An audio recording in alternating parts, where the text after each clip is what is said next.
since we're recording. Good morning, everyone. Thank you for being here. My name is Tony Spicci. I'm the Executive Director of the GIS Certification Institute.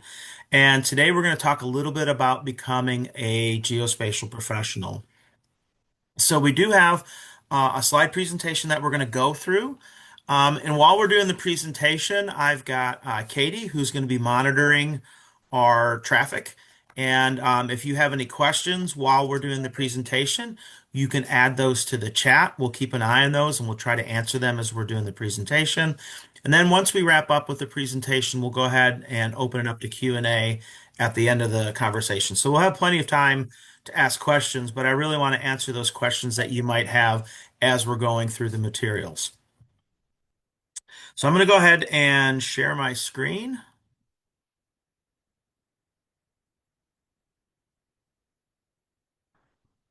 And can everyone see the PowerPoint presentation? Yes, I can see it. Great, thank you. Okay, so again, welcome. Thank you for being here. I know we've had a few folks join us just in the last few seconds, so we're glad you're here. And today what I'd like to do is talk to you about the benefits of certification within the geospatial profession. So a little bit about our organization. We're the GISCI, or the GIS Certification Institute, and we provide the geospatial community with the only professional GIS certifications, the GISP and the GISP-E.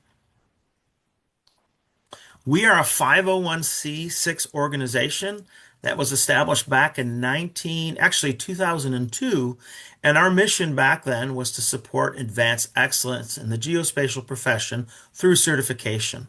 And we've been doing that ever since. We're based in the United States of America, but we have GISPs worldwide. We actually have GISPs in over 59 countries now. So we do have a worldwide presence, and we continue to see the number of our international folks grow as the program grows as well. And so really where we got our start was back in the 1990s. So we became an official organization at the turn of the century, but our roots go back to the late 1990s when a group of geospatial professionals were kind of starting to ask the question about professionalism and how our profession could continue to move forward. And so that's really where we got our start. It was those folks led primarily by an organization called ERISA back then. Now you may know them as GPN, the Geospatial Professional Network. But they were really the origin of what became the professional certification. And I'll tell you about that a little bit more in our slides. So what do we do? Well, we do one thing. We offer the internationally recognized certification programs, GISP and GISP-E. So the GISP is a Certified Geospatial Professional. That's our flagship program. We've been doing that for over 20 years now. And in the past year, we launched our pre-GISP program, which leads to the GISP-E, or Emerging GIS Professional. So this is a brand new program. We just welcomed our first cohort this spring, and we anticipate adding a new cohort this fall. Both of these programs are set up to uphold high standards within our geospatial community. We look at competency, integrity, ethics, and service in helping build and promote the GIS field. We are committed to ethical practices and fostering professional development through that strong geospatial community. And so we base both of our certifications on the Geospatial Code of Ethics. And in addition to that, we champion mentorship, collaboration, and lifelong learning to help professionals not only get started in our industry, but help keep up with our industry as it continues to evolve and move forward. We have 5 member organizations that serve on our board. They include the American Association of Geographers, GPN, formerly known as ERISA, or the Geospatial Professional Network. We have the University Consortium for Geographic Information Science, or UCGIS, ASPRS, our friends in the imagery and remote sensing fields, and then finally NISGIC, or the National States Geographic Information Council. So these 5 organizations, they're not exclusive. We're always looking for more partnerships and organizations, but they're the current organizations that make up our board and serve our leadership. In addition, we have a GISPE elected board member. We want to make sure we have that broad representation across the entire profession. And one of the ways that we can help do that is to ensure that all of our GISPs are represented so they also have a chance to elect somebody to serve on the board. It is this board that helps guide us and help provide the leadership as our organization continues to move forward and grow. So, what are the benefits of certification? Why is this something that may be important to you? So, most professional industries have some type of professional certification. It could be licensure, it could be certification, but most professions have that certification as part of their profession. And there's a number of reasons why professions have these certifications. They help provide a measurable competency level. They help the profession grow. But most importantly, they help provide opportunity for professionals within and help them promote and grow their career. So one of the questions we often get is why certify? What does this process mean to me? Why is this important to me? And what is it and why should I do it? Professional certification is a process in which a person shows or demonstrates that they have acquired the skills, the experience, and the knowledge to perform in a specific profession. It doesn't necessarily mean that they are the experts, nor does it mean that folks that don't have certifications can't do these things. But certification is that way of demonstrating it, right? It's the way of proving that you've met that criteria and that you can be successful in the profession, in the career. And so, really, where does professional certification come from? Why is it important? And if you look at the geospatial field, you'll know, or perhaps you'll know now, that we are a very, very young profession. Folks have been surveying and doing engineering for hundreds, if not thousands of years. Map makers have been making maps for thousands of years. But the number of folks doing GIS, well, there's not a lot of them over the course of history. And really, as a profession, we've only been around for about 25 years. And so when you think about GIS, I'd like to argue that GIS conceptually started back in the late 1800s when a doctor in London was trying to figure out why there was a cholera outbreak. So that doctor had a brilliant idea. He thought, maybe I can map these things out and see if I can find a spatial correlation. So he did that. He mapped out cholera outbreaks and he looked at other attributes and other spatial data, and he was able to determine that cholera was directly linked to public water supply. And so, even though he didn't have big fancy computers or plotters or any of the technology that we have today, I'd like to think that that was kind of like the spiritual start of GIS. And so, fast forward into the 1960s, which really wasn't that long ago, at least for some of us, and that idea became a technology. So we had folks that were now writing software that was running on big VAX computers and universities and some of the biggest of our technology companies at the time, and they started doing very rudimentary, but GIS, right? They were using computers, software, people, processes, and data to solve geospatial problems.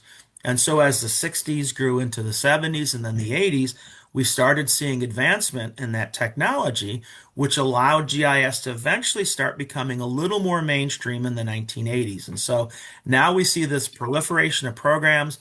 They're starting to run on computers that are affordable, and we start seeing folks starting doing what's called GIS. Well, this idea started to catch on, but even at the beginning of the 1990s, there were still a relatively small number of people doing GIS.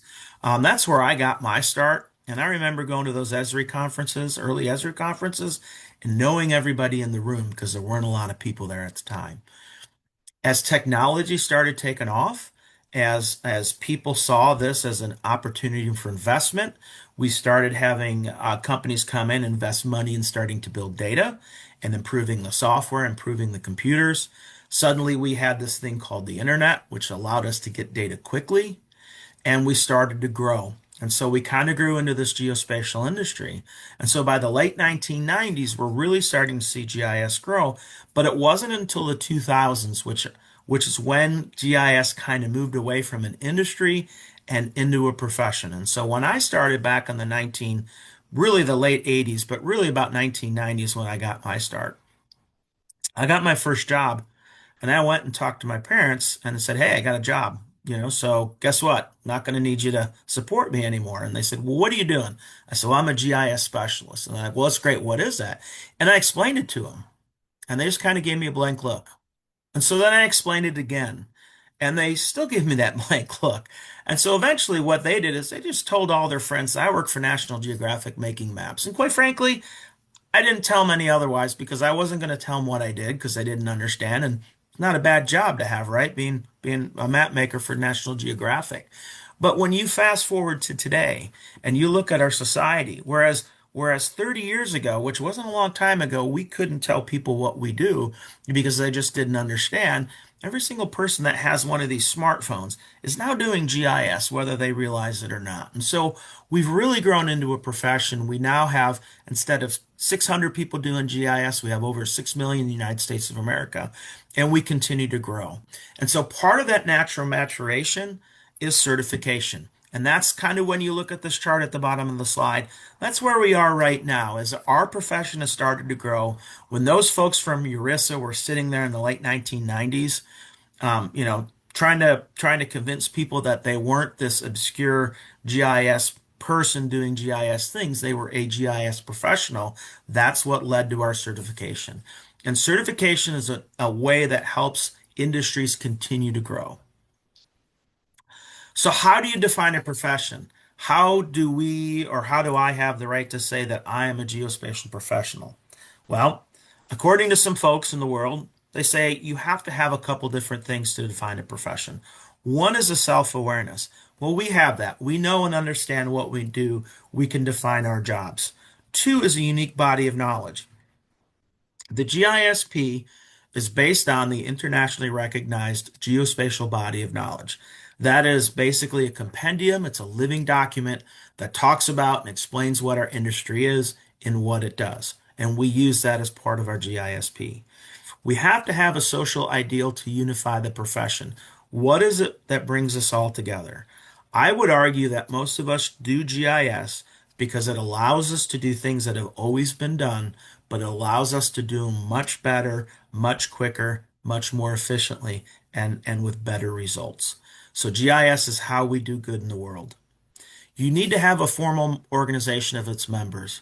I just told you about five a few minutes ago. Those are the ones that serve on our board. But there are so many other organizations out there, both local, regional, state, national, international. There are a number of geospatial organizations throughout the world, all of which are doing good things. So we have plenty of those organizations. You need to have a hall of fame in order to be a profession. Not my rule, somebody else's rule, but we have one. There is a Geospatial Hall of Fame. And then finally, you have to have a code of ethics. That Geospatial Code of Ethics that ERISA helped write a number of years ago, that's what we base our GISP on, and that is the cornerstone of our program. So we, as a geospatial professional, have all of these things available to us and within our community, and so that's why I can tell you that we are GIS professionals. So now that we have a profession, we're going to add a certification to it. What are the common elements of a certification? So I want to start by telling you that the GISCI has built the GISP program to professional accreditation standards. We are accredited by the CESB, so that's the Council of Engineering and Scientific Specialty Boards. And our pre-GISP program is also built to those standards, and we are working on getting that accreditation. So what is common to all certifications that basically follow good practices? One is that that certification is awarded by a professional organization. In the case of the GISP and the GISP-E, that is the GIS Certification Institute. It's a confirmation that you possess both specific knowledge or skills needed to do a job. Our certification is both portfolio and test-based. For the GISP and for the GISP-E, it's test-based. So those tests and that portfolio help prove that confirmation. All certifications are typically earned after completing education or experience gained. We have for both of the certifications, both have educational requirements.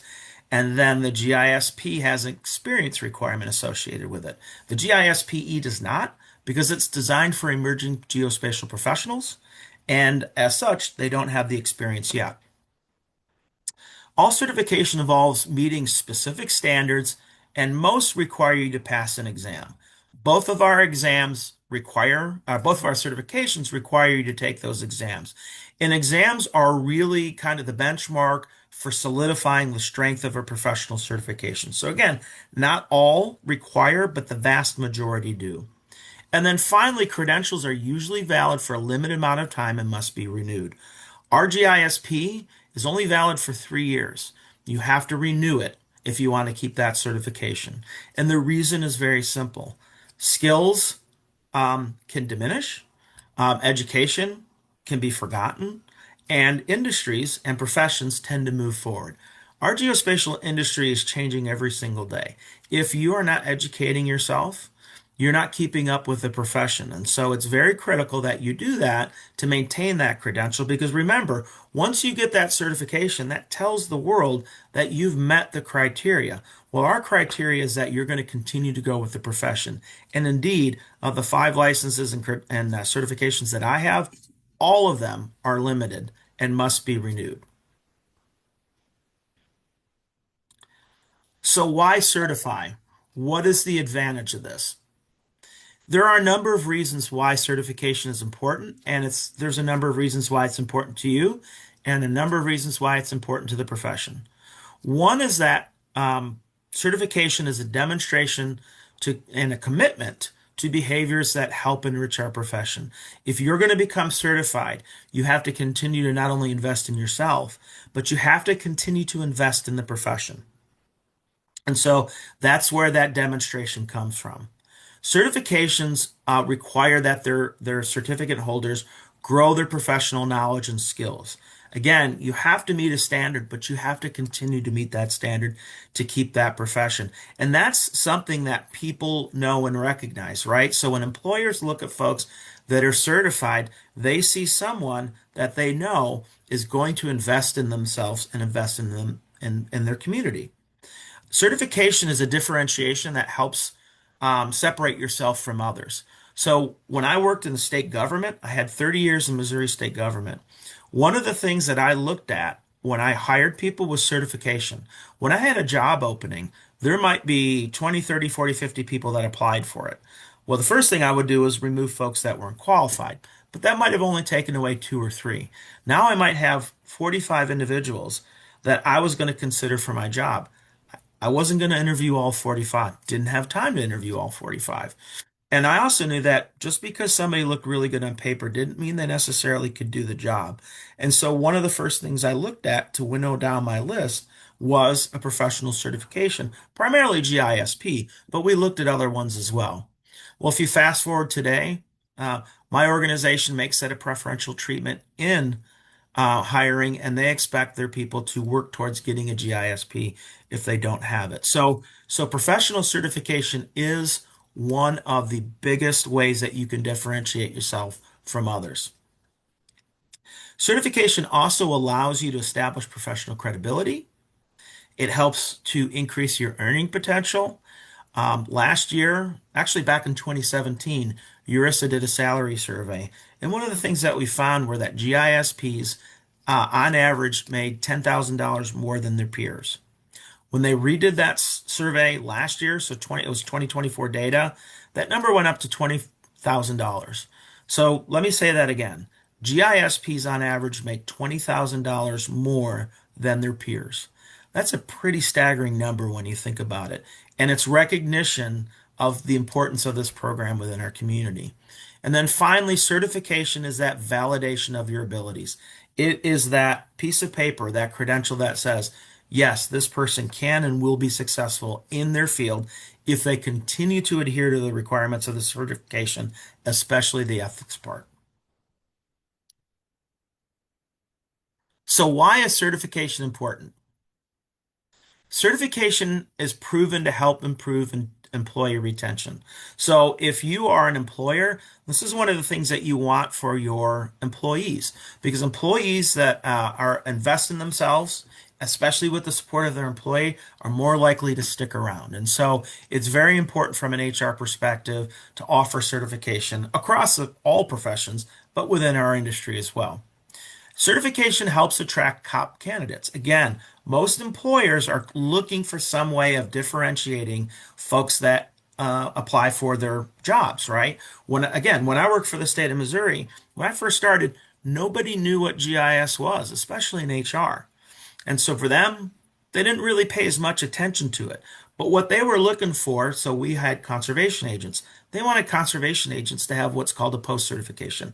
They wanted our engineers and surveyors to be licensed.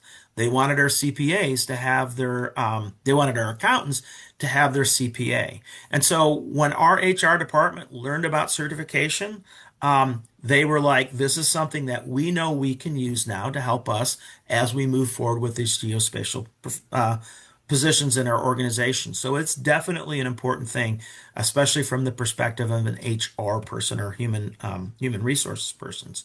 Certification helps increase and enhance your credibility, and it promotes higher standards for professionalism.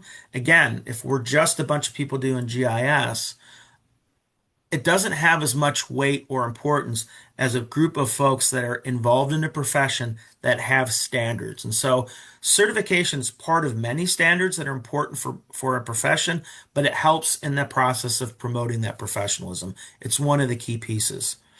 Certification helps boost confidence among peers as well as respect. So again, you're part of the club, so to speak. You've proven that you have the skills necessary to perform. For me, my GISP journey started with myself. At the time, my organization didn't recognize the certification, but I wanted to prove to myself that I had the abilities to be a geospatial professional. And so that's why I went out and got that certification. Now, as it turns out, I wouldn't be here today without my certification. So it did have importance for me in my professional career, just a little bit down the line. But that having been said, once my organization found out I had my certification, they fully supported me and they helped fund my recertifications and the education I needed to do that. And then finally, certification helps build agile and productive workforce. Again, we're pretty young, so we're still figuring these things out, but I think we're going to start seeing additional certifications, especially specialty certifications as we continue to grow. One of the big questions we get is related to licensure, right? So we give folks ask, like, are we going to have licensure for the geospatial profession? Or what's the difference between a license and a certification? Is it the same thing? There's actually three things that are available to folks that help with professional credibility. One is a certificate. So a certificate is an indication that you've finished a vocational or educational program's coursework. It's not an academic degree, and it doesn't certify you to work in a particular industry or an occupation. When you look at GIS, you will find thousands of certificate programs at various universities across the country. And there are a number of those internationally as well. They have different names. Some are GIS, some are geospatial sciences or geospatial intelligence. And usually all of them involve taking usually 5 to 6 classes. These are really great, really good for folks that are coming into our industry without a GIS background because that helps bring them up to speed. But at the end of the day, it's just that. It's a certificate, it's not a certification. Certification, however, is that official document that proves you've obtained that level of knowledge and skill and experience that qualifies you for your line of work. So, whereas a certificate is educational, the certification is much broader. And then finally, licensure is proof that you are licensed to work within your profession. The biggest difference between licensure and certification is that licensure is a legal designation with a very clear set of requirements for each vocation. And so when we look at our friends in the surveying community, which is probably the closest thing to licensed profession, to a GIS professional, licensure in the United States of America is based state by state, and it's based on laws that are codified in state statute. So in the state of Missouri, if you want to be a surveyor, you have to meet the legal requirements that are codified in Missouri state law. If you earn that and become licensed, you are licensed to um, practice your profession. If you know your geography, you know that Missouri has 8 neighbors. So let's say you get a project in Kansas City that splits the state line. Chances are pretty good that you're not going to be able to practice surveying in Kansas without a license. And so when you start going around the state or when you start looking across the country, you realize that licensure is much different and that it's a state by state or a country by country designation, whereas certification in the case of the GISP is recognized worldwide. A couple other differences. Certification is typically voluntary, although certification can be mandatory or required as a practice in certain states or certain employers. There are a large number of employers that require their employees to have a GISP certification or another certification. Like in the imagery industry, a lot of folks are going to be required to be certified photogrammetrists. So it's not unique to us. Certification is often provided by private organizations, whereas licensure tends to be offered by governmental organizations. And so, again, survey and engineering, that all comes through governments, at least in the United States, and I believe in Canada as well, whereas certification is provided through these private organizations such as the GISCI. Um, in some states, there are a few states where certification can help obtain a professional license, but it's just a few and not very many. And again, just a couple other nuances. Um, a state's license is a legal authority, as we talked about earlier, and some folks would argue that licensing is thought as a mandatory certification. So let's talk about who certifies. Um, when I first started with this organization a little over 4 years ago, our GISPs looked roughly like this. About 50% of the folks worked in the private sector. About 35% worked in government, and then 15% worked in academia, and then the other categories such as tribal, not-for-profit, and students. In just 4 years, the recognition of the GISP program within government, especially local government, has been so significant that we've seen that number actually drop down on the consulting side and drop and go up dramatically in government. So now over half of our GISPs work at some form of government, primarily local, followed by state, and then federal.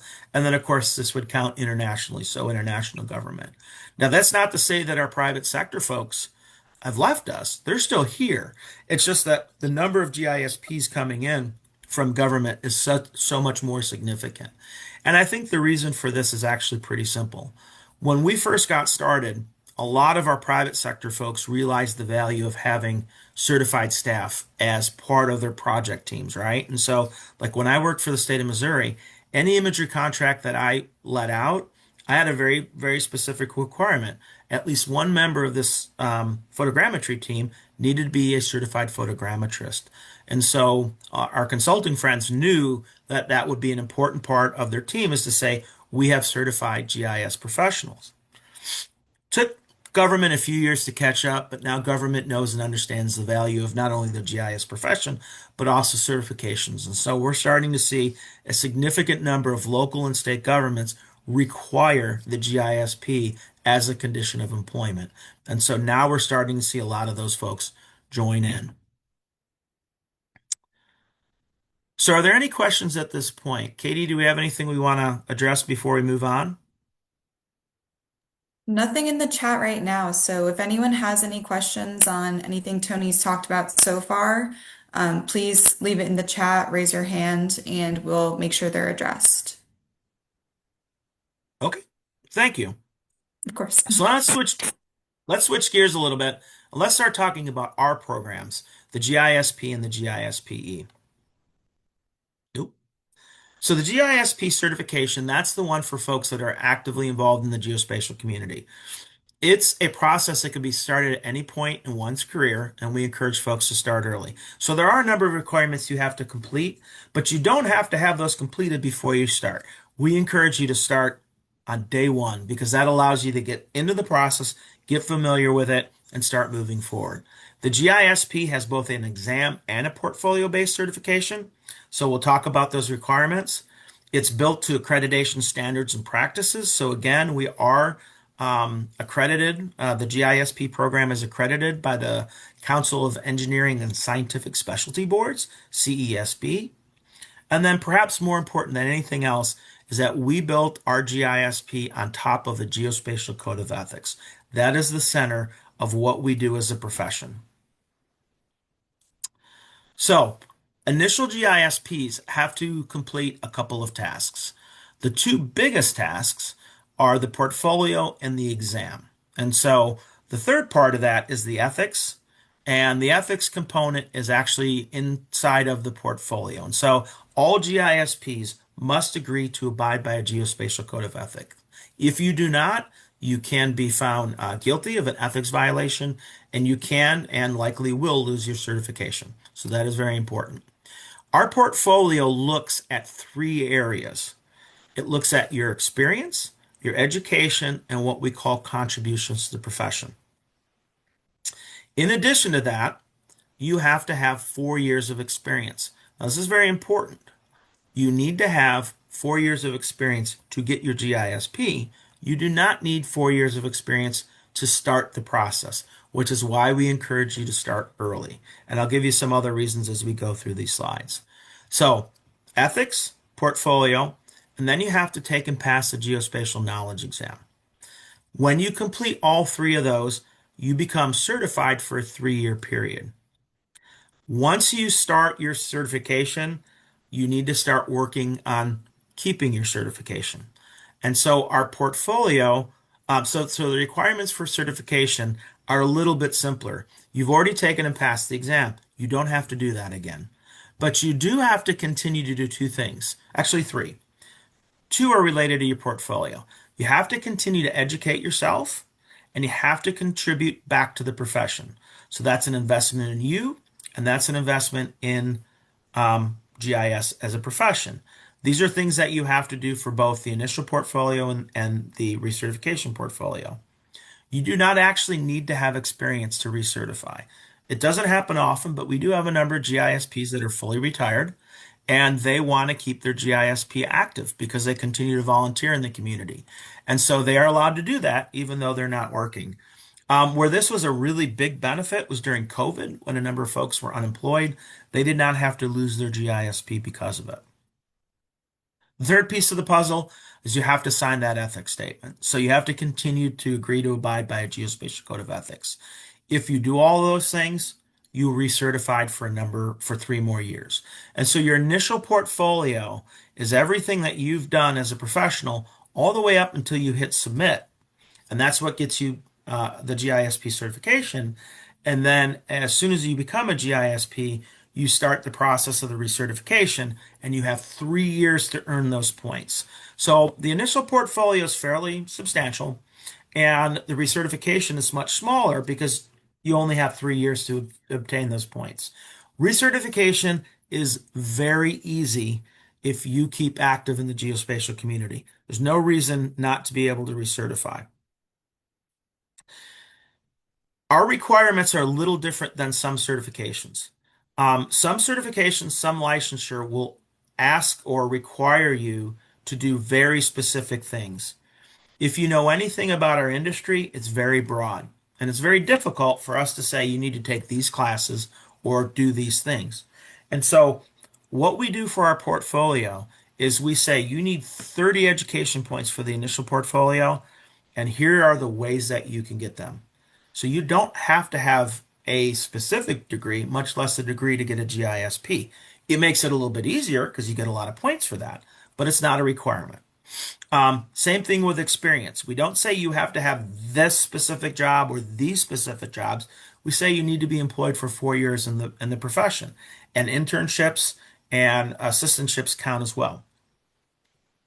And then finally, we say you have to contribute back to the profession. And there are a number of ways to do that. There's actually 8 different categories. And so we don't say you have to write a book or publish an article. We just say these are the ways that you can do that. Becoming a GISP requires you to pay a couple different fees. One is a portfolio review fee, and that's $200. It's a one-time fee. You pay it once, you're done. You don't have to pay it again. You have to pay $250 to take and pass the exam. Now you'll note here it says $300 if international. I need to update that slide. We've lowered the international fee to $250, so it's $250 regardless of where you take the exam. We just switched exam providers. They don't charge us extra, so we're not going to charge you extra. So it is $250 everywhere else. And then once you become a GISP, there's an annual fee of $95 per year. When you recertify, you do not need to take the exam. You do not need to pay a portfolio fee. You just need to continue to pay those annual maintenance fees of $95 a year. So it's a single payment of $285. Or if you choose to pay it each and every year annually, then that fee goes up slightly because of the additional processing, and that's $110 per year. Tony, I have a question Yes. just circling back to the 4 years Uh-huh. of experience.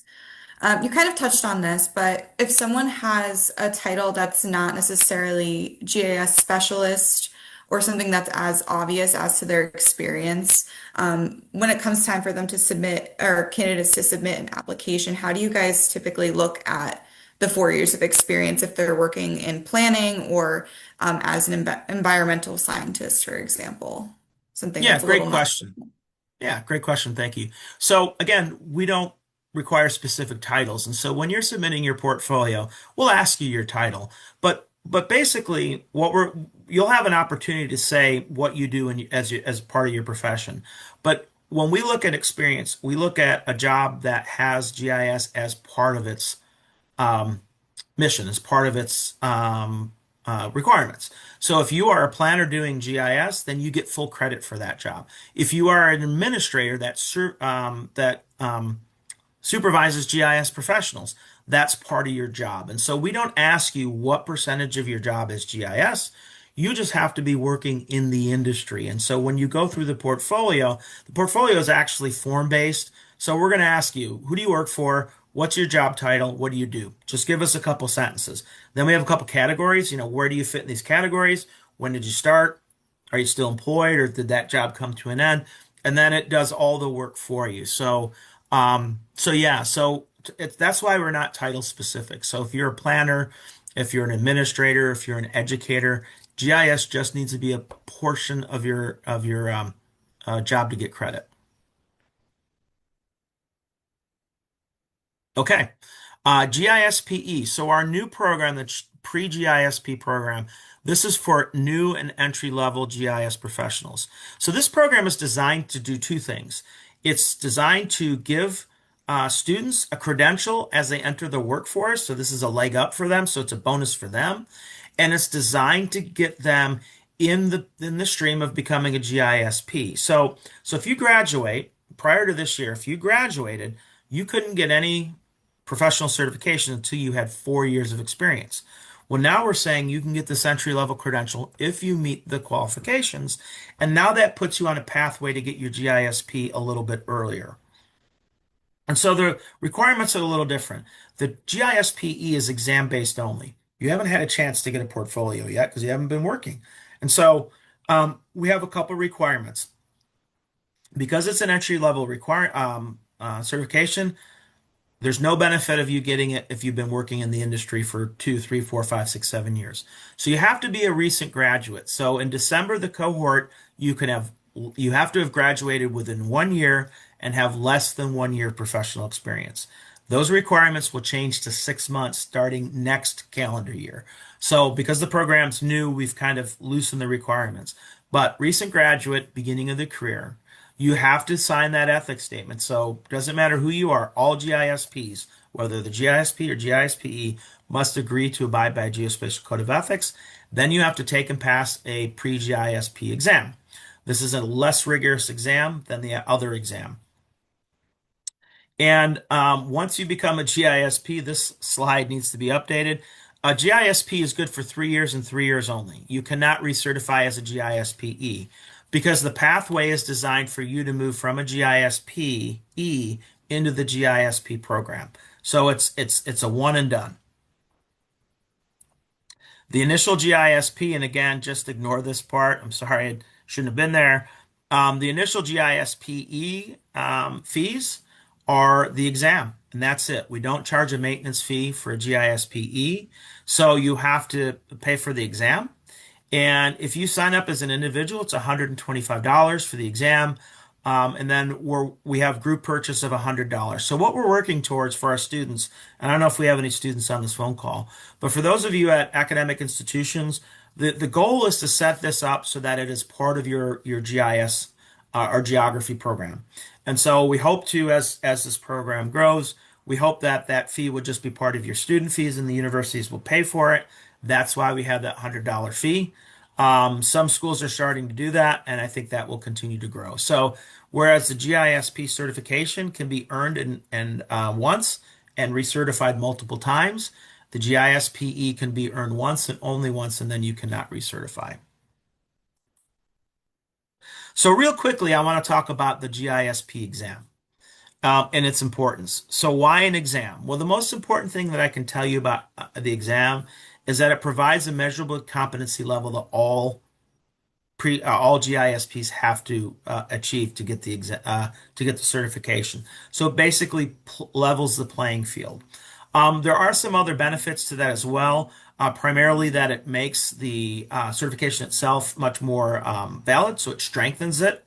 Exam-based certifications have a lot more weight in the professional world, and it really does a good job in helping advance and consolidate our profession.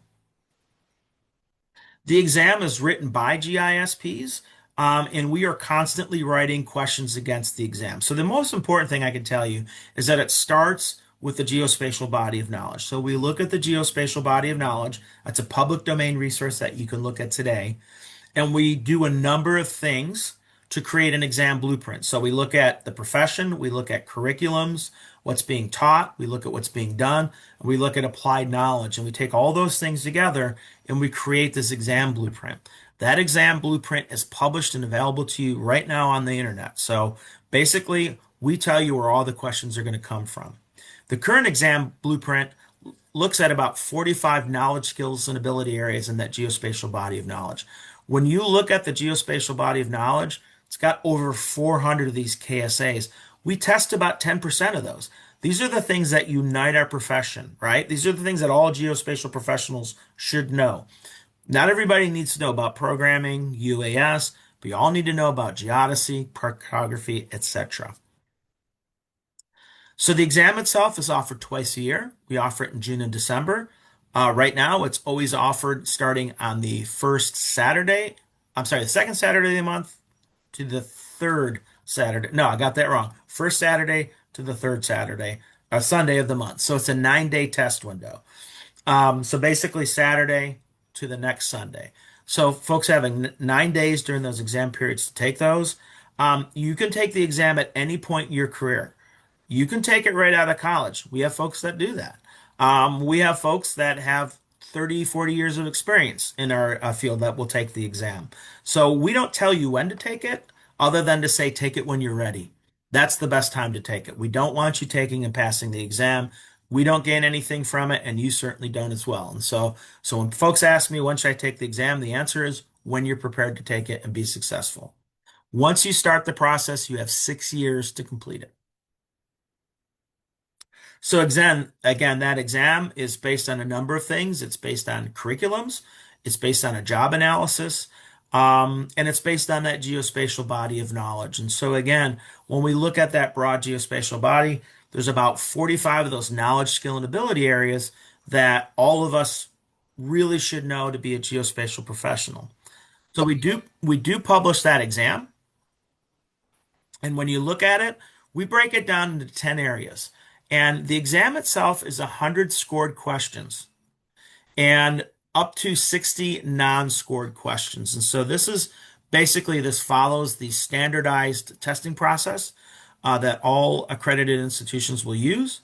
But when you look at those 100 scored questions, they break down roughly in these percentages that you see here. So you're going to get 10 questions on conceptual foundations, 15 on data fundamentals, cartography, visualization, etc., etc., etc. So we give you that knowledge category, and then if you go to the website, you can actually see the exam blueprint.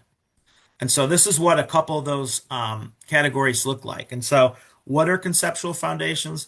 Datums, coordinate systems, discrete features versus continuous, et cetera, et cetera, et cetera. And so we always tell our candidates, start with that exam blueprint, build out, and go from there. And so we're not going to talk about it in this presentation, but we do have a ton of resources available to you, starting with the website, but also there are a number of YouTube videos. So if you want to learn more about the exam, I encourage you to check out our YouTube page where you can see some videos where we talk about the process. So I want to wrap up with just a couple closing slides, and then we'll open it up for Q&A. And so a lot of people ask, well, why is certification important to me? Why should I do it? Um, Regardless of whether you're an employer or an employee, our workforce has a lot of job opportunities, but the one thing that we're seeing is there are not a lot of qualified candidates to do the work the right way and to be successful. And so, what we know, what we've seen is that experience doesn't necessarily meet foundational knowledge. I met a gentleman, I was doing a similar presentation in Arizona. He said, I've worked in state government for 10 years as a GIS specialist. I just learned what a datum was last week. I don't know how you're going to be successful in our field if you don't understand very basic geodesy concepts. Well, this individual didn't. So obviously they knew how to get hired, but they didn't necessarily know all of the things that you needed to know to be successful. So just because somebody looks good, just because somebody has a uniform, it doesn't necessarily mean that they're qualified to be successful. So what are the benefits? What are their benefits for you? I told you about that $20,000 bump in pay. So that's very important, right? Folks that have certification have a higher level of respect within a profession. You've met a benchmark. You get that competitive advantage, and it really helps you professionally, even exclusive of the financial incentive, which is arguably very, very important. Certification helps grow and establish your credibility, but also helps grow and establish your foundational knowledge, right? In order to pass the exam, you have to be educated to that exam blueprint. And so that is a big, big sign to employers that you have the knowledge to be successful. Doesn't mean you're an expert, doesn't mean you're the smartest person in the room. What it means is you know how to find answers and you know when to look for the questions and then go after those answers that follow. And so, really, becoming a GISP is an investment. It's not an expense, but it's an investment in yourself. So, why should you certify as a geospatial professional? Again, it encourages you to invest in yourself. In order to get your GISP, you have to be educated and you have to have that experience and those contributions. In order to keep it, you have to continue to invest in yourself. That's education. You have to continue to invest in the profession. Those are the contributions that we require in our portfolio. So GISPs network, they're present in their profession and they're present in their field. If you're a supervisor, I don't know how many of you have employees that you supervise, but if you're a supervisor, how do you know who to hire? How do you know who the best candidates are in the room or in the application pool? Again, it's very easy to write a great resume. Doesn't mean you know your stuff. A very good friend of mine, who's the president, he's executive director of the World a GIS Industry Council. Um, they are seeing a lack of folks that are fully qualified to be successful in our industry, right? There's a lot of folks that know how to use the software. They can use it backwards and forward. But the problem is they're pressing buttons, they're filling in fields. They don't know what those scripts are. They don't know what those models are. They just know that if they press these buttons, they'll get these results. That's not a geospatial professional. That's somebody that knows how to use software. And so, from a supervisory standpoint, when you're looking at hiring folks, certification is the way that you know that folks fully understand what our profession is. Again, it doesn't mean that they know every projection there is out there, but it means that they know to look at the projection, to make sure it's the right projection, to make sure the right parameters are in place. It means they know when something's not looking right. A, they know it's not looking right, and B, they know We got to figure out what's going on here and see, oh, well, it turns out this data wasn't projected properly that we brought in from a third party source. And so folks that are certified know and understand these issues, and they're going to be very successful as employees. And if you have employees that are geospatial professionals, it's very important that you continue to invest in them, right? Because allowing somebody to become a GISP is a direct investment in them and your organization because you're going to have highly qualified and highly successful folks. One of the things that we tell our candidates, make sure you talk to your supervisor about this journey in the process. 90 in a survey we did of existing GISPs, 85% of those GISPs said that their employers supported them some way financially as GISPs. Most were folks that had their employer pay for the fees, the portfolio fee, the annual maintenance fee, the test fees, and then pay for the education. So they were able to go to conferences and take seminars and keep current in the field. And some, not as many, but some saw salary increases, and obviously we know that on average GISPs make more. So the financial incentives aren't just salary; they are things like the ability to go to a conference like the Esri conference or an Oracle conference and get that investment back from your employer. And so when we look at workforces that are highly successful, we can take that model and insert geospatial in it when we do these things, when we invest in ourselves, when we invest in our profession. And so a vibrant and dynamic geospatial workforce is going to rely on continuing professional development and education. It's going to be successful in the workplace and the profession. And then any geospatial workforce that's built on ethics and follows those ethics is never going to fail. And so I'd like to close out and take questions and just tell you that being a GISP is a long-term investment in yourself. This is not something that you can get overnight, but if you start the journey early, it becomes very easy for you to achieve it when you're ready. Keeping your GISPs, again, it's an investment in yourself, but it's very important that you do that. And then when we look across our field and we look at GISPs, we know that they're leaders and we know that they're helping move our profession forward. So with that, I would be glad to take any questions.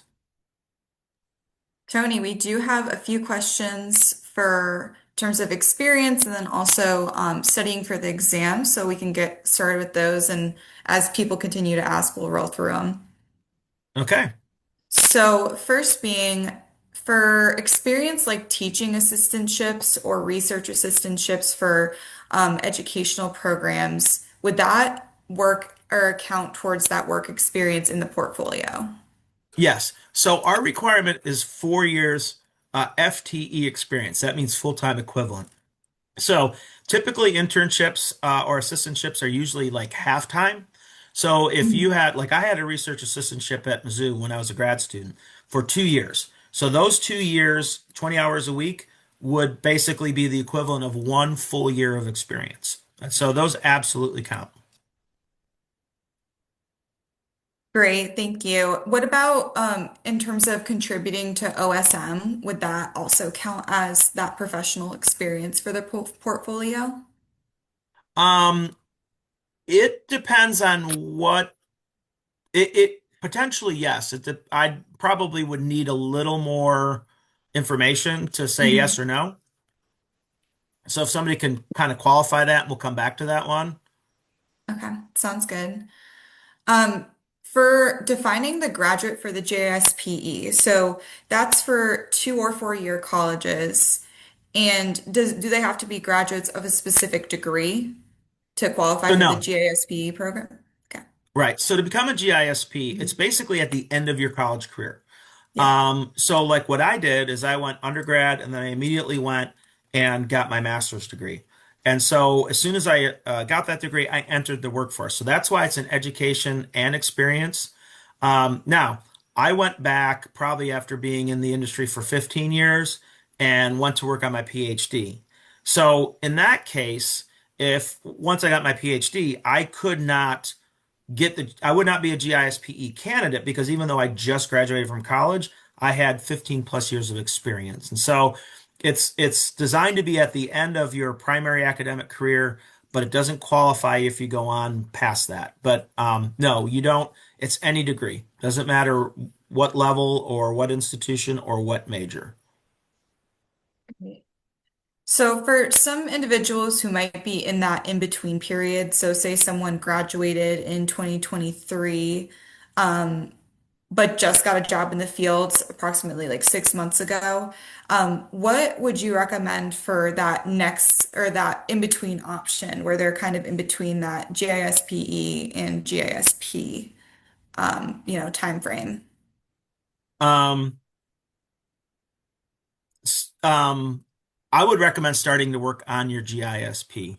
Hmm. Um, that's your best course of action at that point. Great. Okay, so we had a question about retaining portfolio records.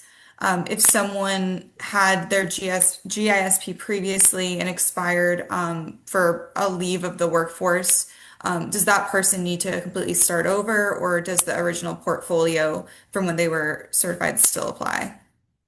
So if you have a GISP, we will have kept we keep your records.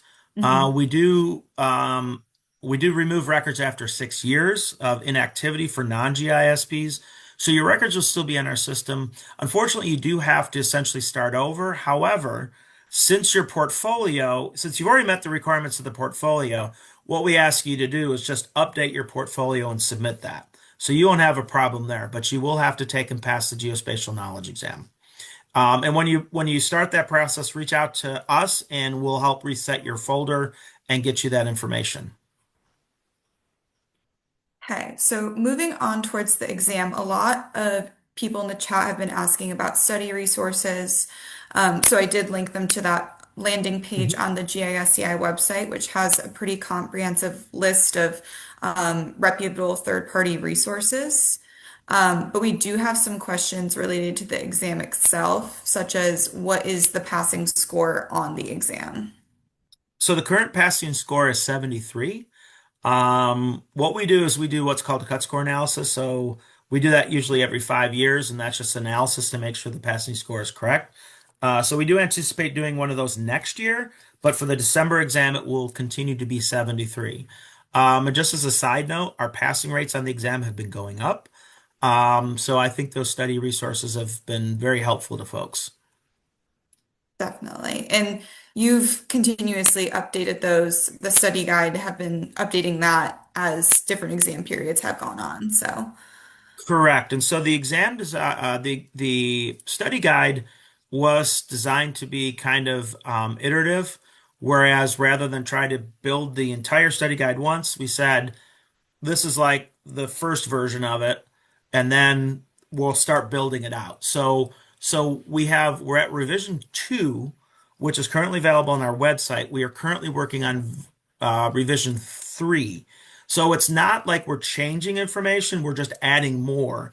And we anticipate having the next version of the study guide out hopefully within the next 30 days. That's our goal. So just about a month or two prior to the next exam. and Tony, another question regarding if someone passes the GISPE exam, they would also then again be taking the GISP should they move forward with that level of certification, correct? Correct. They're two Even with the different exams. GISP, you still need to meet all the other requirements. Yeah. It's just that with a GISPE, because it's a 3-year certification, you can become a GISP in 3 years instead of four. So that is the other big benefit is that you could become a GISP a year earlier. Right. For those who might not be able to afford to take the test or the exam, do you know of any scholarships available for those looking to get certified, Tony? Right now, we do not have any. Again, we encourage you to talk to your employer. We are working on creating a scholarship program and hope to have that up and running within the next 6 months. Okay, sounds good. Sorry, just scrolling through. You guys have a lot of great Mhm. questions. Tony, if you have this number off the top of your head, for those who are taking the exam for the first time, what percentage typically pass? So first time, so the overall pass rate is 70%. It has been the last exam was 70%. I don't have the specific first time number. It's gonna be slightly lower, but not much. What I will tell you about what we see with the exam candidates is that generally speaking, we like if you look at that 70% pass rate, we probably have another 15 or so that are within 5 points of passing, and then the rest, a 15 percentage, and then that other 15% isn't even close. So that kind of drags down our numbers. Um, we have a lot of folks take the exam that really shouldn't take the exam. They think they know everything. They take the exam and they get like a 45, 50. Um, which is why we don't recommend that you take it until you're prepared. What we found is those folks, the pass rate for folks that take it a second time rises to about 85%. So usually folks that fail it that are really, really close will take it again and they will pass the second time. Okay. Someone had a question if they don't necessarily pass the exam, but they're just below that passing grade, would the portfolio help to pass the bar regardless of years of experience? Um, so you have to complete both. So if the question is if I don't pass the exam but I have a really good portfolio, does that get me the GISP? And the answer is Mhm. unfortunately no. You have to have both. You have to pass the exam to get the GISP. There's no way around it.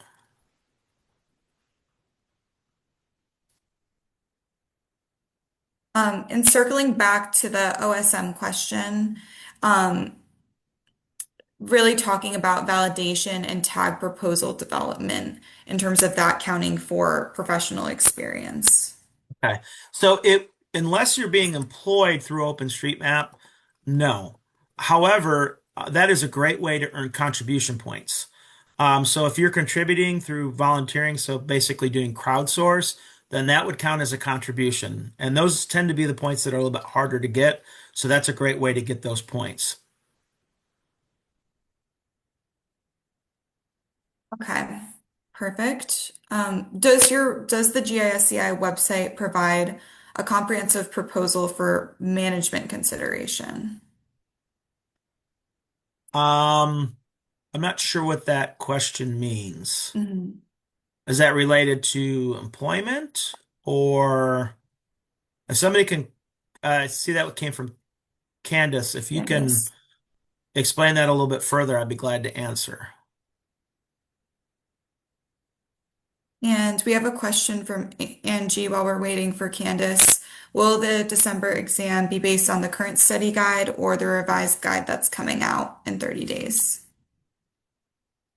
So the exam is based on the current blueprint, not the Mhm. study guide. The study guide is based on the blueprint. So the December exam will be based on the blueprint that's currently published.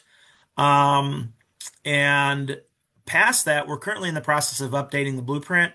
So that likely will roll out next year in 2026, maybe for the June exam or maybe for the December. But even then, it will take us a little bit of time to write questions against it. So the current blueprint is 100% valid for the next exam and likely 100% valid for the exam that will come after that in June. Um, Even then, I don't expect the blueprint to change significantly. I think what you'll see the blueprint change is more in the contemporary side, because we're seeing shifts in programming and shifts in systems analyst or systems analysis and the like. But no, the next blueprint the next study guide that comes out will just be an enhanced version of the existing one. It will not be changing the content or what you can expect to see on the exam.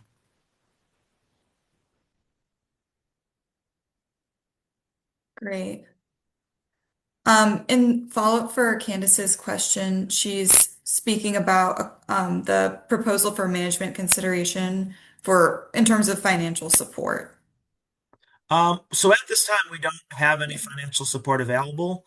But like I said, we're going to work with another organization to see if we can set up a foundation that would help fund folks that aren't able to afford the exam or the portfolio. Great. Well, I think we're all caught up on questions. Does anyone have any additional questions while we're all sitting with Tony?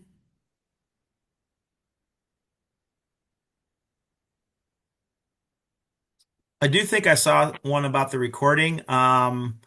We do plan on placing this recording at our GIS Certification Institute YouTube page. Mhm. Maybe today, if not today, within the next couple days. Just a matter of it takes a little bit of time to process the video and then get it uploaded. But the goal is to get it up sooner than later.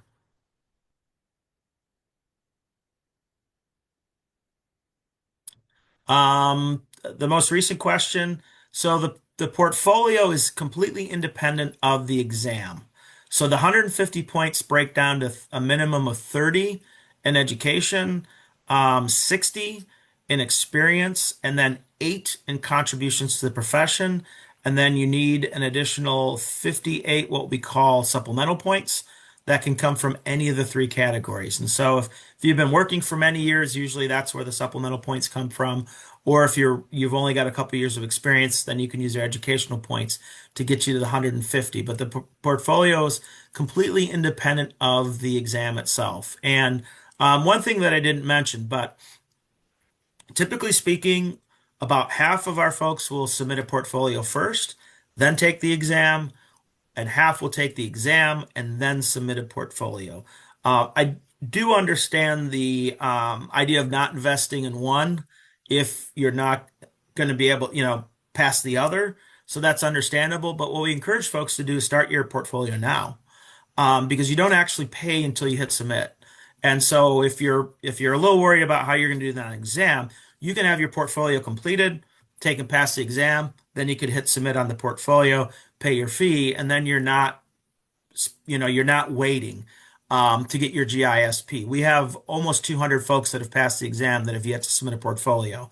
And the exam is definitely the harder of the two pieces. And so one of the important things I think in starting your portfolio now is, especially like for contribution points, some folks struggle to get those because they just aren't involved in their profession. And so if you start today and you look at the portfolio requirements and you know where you're going to be short, this gives you plenty of time to get those points and be ready to submit the portfolio when you take and pass the exam. I see the question, how much the practical or applied portion is covered in the GISP. So in so for the exam, I you have to take a look at the blueprint.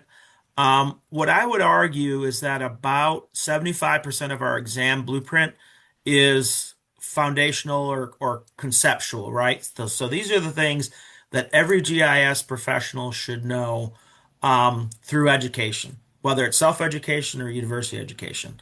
And then about 25% of that exam blueprint is more contemporary. So when you look at professional practice, I think it's programming and then application development, those change over time.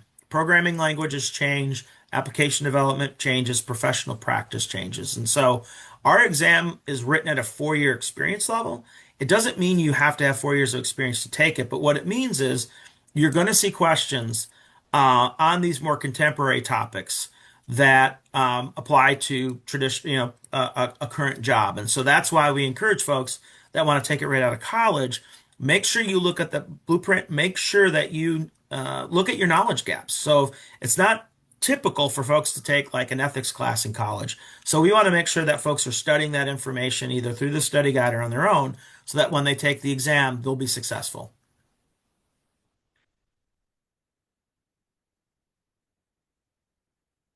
Any other questions? Well, I want to say thank you to everyone for attending. Please look for the video on the YouTube page in the next day or two. And then if you have any other questions, don't hesitate to reach out to us. Info@GISCI is always the best way to reach us.